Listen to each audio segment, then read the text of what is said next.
Hollywood king Nagarjuna గతేడాది నా సామిరంగ మూవీతో హిట్ కొట్టాడు. కానీ ఇప్పటి వరకు తన సోలో హీరోగా సినిమాను ప్రకటించలేదు. ప్రస్తుతం ఆయన మల్టీ స్టారర్ చిత్రాలలో నటిస్తున్నాడు. రజనీకాంత్తో కూలీ సినిమాలో విలన్గా, ధనుష్ కుబేర సినిమాలో మరొక హీరోగా నటిస్తున్నారు. కానీ అక్కినేని ఫ్యాన్స్ ఆయన నుండి సోలో మూవీ కోసం ఎదురు చూస్తున్నారు. నాగార్జున త్వరలోనే తన కొత్త సినిమాను స్టార్ట్ చేస్తారని సమాచారం. వచ్చే నెలలో కొత్త సినిమా స్టార్ట్ అయ్యే అవకాశాలున్నట్టు ఫిలిం నగర్లో టాక్. తనకు నా సామిరంగ లాంటి సూపర్ హిట్ ఇచ్చిన విజయ్ బిన్ని దర్శకత్వంలో నాగార్జున నెక్స్ట్ సినిమాను చేస్తాడని సమాచారం. ఇప్పటికే దర్శకుడు కథను సిద్ధం చేసినట్టు సమాచారం. ఇది విలేజ్ బ్యాక్డ్రాప్ స్టోరీ అని తెలుస్తుంది.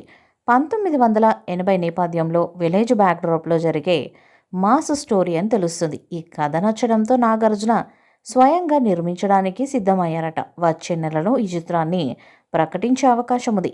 ఇక ఈ చిత్రంలో అషికా రంగనాథ్ని హీరోయిన్గా తీసుకుంటారని తెలుస్తుంది. నా సమీరంగం మూవీలో ఈ ఇద్దరి జోడీ అలరించింది. వీరి కెమిస్ట్రీకి మంచి మార్కులు పడ్డాయి. అందుకే మళ్ళీ భామకు నాగార్జున మరొక ఛాన్స్ ఇచ్చినట్టుగా తెలుస్తుంది. ఇక ఈ సినిమాకి సంక్రాంతి బుల్లోడు అనే టైటిల్ పెడతారని తెలుస్తుంది. సంక్రాంతి సమయంలో వచ్చే పోటీల నేపథ్యంలో ఈ చిత్రం రానుంది. అక్కినేని ఫ్యాన్స్ కూడా నాగార్జున మూవీ అప్డేట్ కోసం ఎదురు చూస్తున్నారు.